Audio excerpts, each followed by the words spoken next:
si ketua turun tangan gitu. Jadi jangan sampai semua lari ke ketua, tapi bidang-bidang ini juga mempunyai tugas dan tanggung jawab yang sama sesuai dengan bidangnya masing-masing. Lain hal kalau sudah menyangkut masalah prinsip.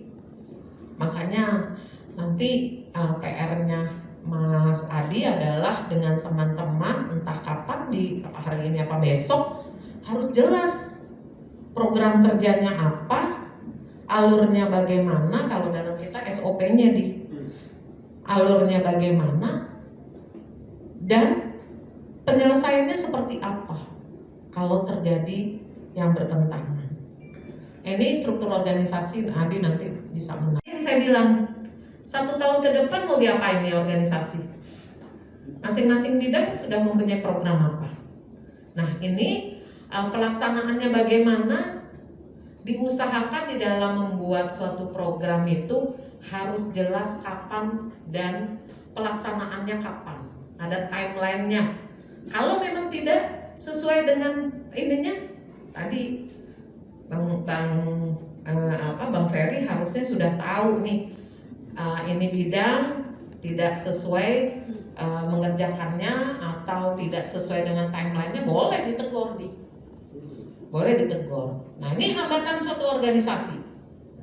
Setiap organisasi pasti ada hambatan. Begitu pula saya ketika saya dipindah ke sana kemari. Setiap bagian saya mempunyai anak buah yang berbeda-beda, mempunyai tim yang berbeda-beda. Ini di dalamnya. Pasti teman-teman kadang-kadang ada yang tadi itu membicarakan sesuatu yang tidak produktif, gosip lah. Ngirim gambar makanan dia maksudnya ya.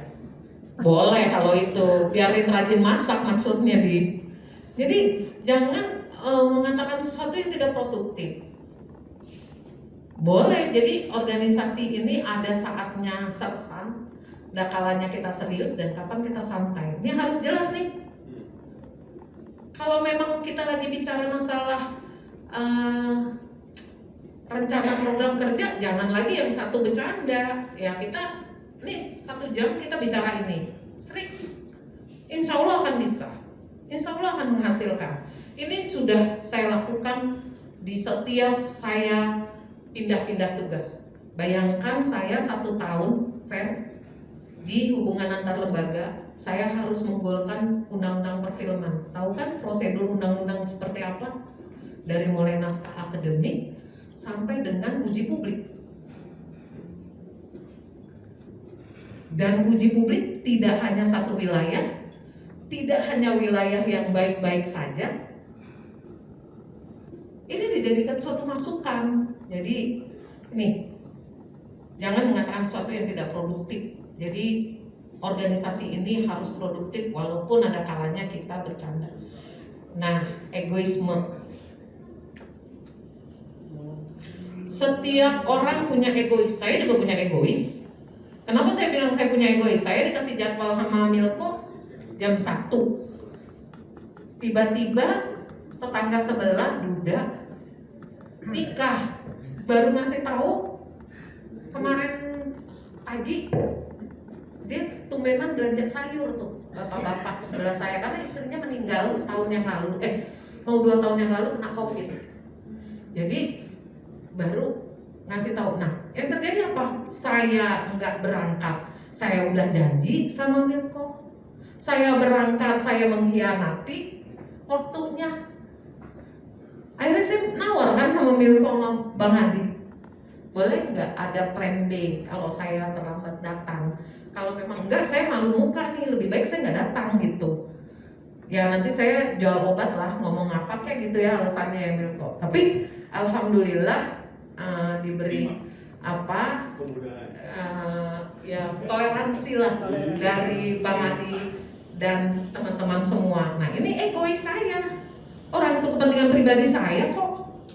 Nah di dalam organisasi itu juga seperti itu. Jangan keinginan kita, jadi contoh saya ini tadi, Jadi jangan keinginan kita semua orang harus paham, harus mau, harus ngikut. Enggak. Ada kalanya keinginan kita diskusikan dulu. Alangkah baiknya ucapan yang dikeluarkan oleh kita adalah kira-kira kalau begini setuju enggak? Kira-kira kalau saya kasih masukan begini bagus enggak? Lebih baik bicara seperti itu daripada gue maunya ini. Kalau gue nggak mau ini, gue nggak mau lagi. Begitu juga Adi, Bang Adi atau Milko atau Neneng sekarang bendahara ya. Umpamanya Milko sekretaris menentukan bisanya di Tebet atau bisanya di Cijantung. Terus orang lain yang rumahnya di Bekasi nggak boleh kasih masukan. Boleh. Happy bilang jangan di situ deh Mil, di sana aja pertimbangannya bla bla bla bla. Boleh kasih masukan. Masukan diterima atau tidak, jangan jengkel. Namanya masukan. Jadi ada pertimbangan.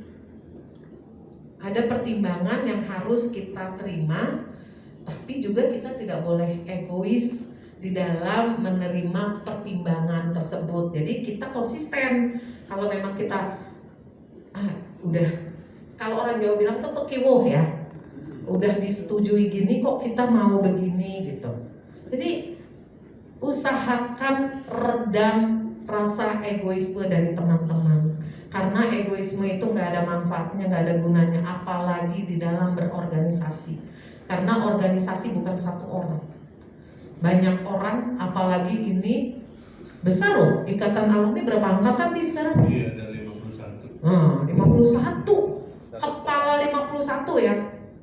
Bayangkan kalau satu angkatan 2 orang. Jadi 102. Kita nggak usah sampai ke organisasi, ke rumah deh. Happy anaknya berapa Happy?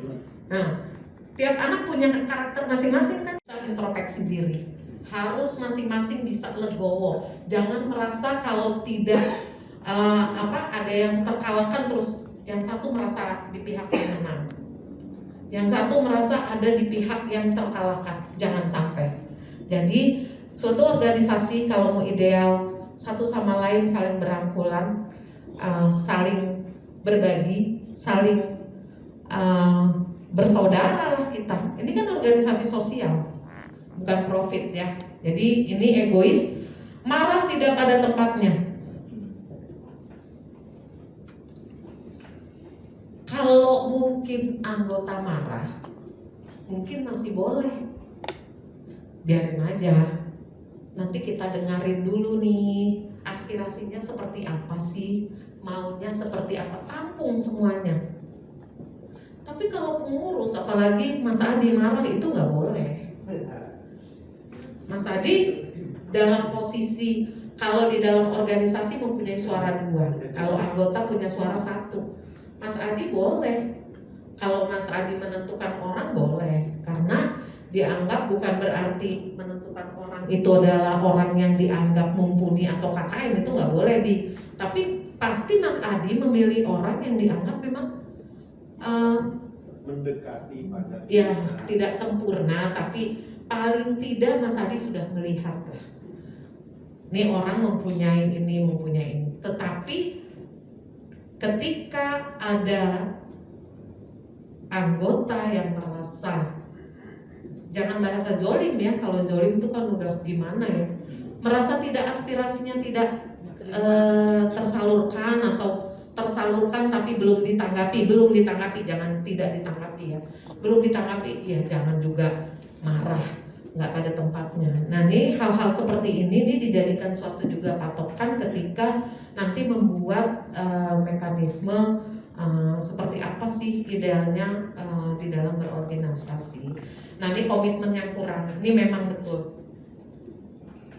Ketika komitmen satu sama lain, bidang aja, nggak usah jauh-jauh. Ketika komitmen tidak dilaksanakan, mulai deh tuh yang kerok satu-satu ngomong. Padahal komitmen dia yang nggak dijalanin. Tetapi karena dia merasa tidak melaksanakan, akhirnya mulai tuh kusak kusuk gitu. Jangan. Jadi ini Komitmen adalah menjadi hal yang utama juga di dalam berorganisasi. Jadi kenapa harus berkomitmen? Itu tadi, kalau nggak gitu Mas Ferry nggak punya kerjaan. Coba tanyain. Mas Ferry kan kerjaannya selalu mengaudit. Orang mengaudit kalau di pegawai negeri itu orang melaksanakan pekerjaan harus sesuai, kalau berbau dengan, nggak ada pekerjaan yang nggak bau anggaran ya Mas Ferry ya. Jadi DIPA-nya sesuai dengan APBN, POK-nya sesuai dengan pelaksanaan organisasi itu di dalam melaksanakan kegiatan. Kalau keluar dari situ pasti sama Mas Ferry dikasih tuh embel-embel kan Mas? Nggak bisa. Jadi apa? Komitmen dengan program yang sudah kita buat gitu. Komitmen juga dengan berteman. Tadi saya balikin lagi, jangan sekali-kali membuat kelompok-kelompok kecil yang mengundang. Boleh maksudnya, tapi jangan yang mengundang gitu ya. Mengundang tuh dalam arti menyinggung satu sama lain. Buatlah organisasi ini sehat, buatlah organisasi ini satu sama lain saling menghargai. Ketegasan pemimpin. Nah, ini adanya di Mas Adi karena organisasi ini ada organisasi tunggal. Organisasi tunggal itu bukan berarti tidak bisa menerima masukan ya. Organisasi tunggal karena memang ketuanya, pemimpinnya hanya satu. Jadi organisasi tunggal. Jadi boleh Mas Adi tegas, boleh, tapi tidak boleh semena-mena. Jadi Mas Adi pasti di dalam melakukan suatu tindakan, melakukan suatu sikap, itu semuanya harus ada aturannya. Nah itu nanti Mas Adi punya PR tuh. Jadi pemimpin itu peraturannya seperti apa, dan juga kepada anggota juga harus tersosialisasi Mas Adi. Jadi terdiseminasi apa yang menjadi keputusan di dalam nanti ini diinfokan. Karena kalau tidak diinfokan Mas Adi, kalau dalam hal ini anggota kita anggap masyarakat, ada undang-undang keterbukaan informasi publik kalau di dalam suatu organisasi. Jadi sekecil apapun boleh. Jadi ada undang-undang Perki 1 tahun 2021 itu jelas banget, undang-undang 14. Jadi ketika kita menyampaikan suatu informasi, ada informasi yang diterbuka dan ada informasi yang dikecualikan, yang tidak boleh terpublish, yang tidak rahasia lah. Nah ini kan organisasi bukan organisasi negara, kalau sampai terpublish negara bisa begini kan enggak. Jadi harus terpublish, harus terbuka di dalam memberikan suatu informasi. Mungkin itu yang dapat saya sampaikan. Sekali lagi selamat berdiskusi, selamat membuat program, selamat berkumpul. Semoga pertemuan hari ini sampai dengan besok membawa manfaat, membawa hasil yang dapat dimanfaatkan dan berguna untuk semuanya. Jadi sekali lagi jangan egois, jangan mentang-mentang. Umpamanya nih kayak Mas Kun nggak demen sama gue lagi ngomong di main handphone nggak apa-apa gitu maksudnya. Jadi nggak masalah gitu. Itu sih. Jadi lebih kurangnya saya mohon maaf lahir dan batin. Kita diskusi sama-sama. Akhir kata dari saya, selamat bermusyawarah, selamat berdiskusi. Wassalamualaikum warahmatullahi wabarakatuh.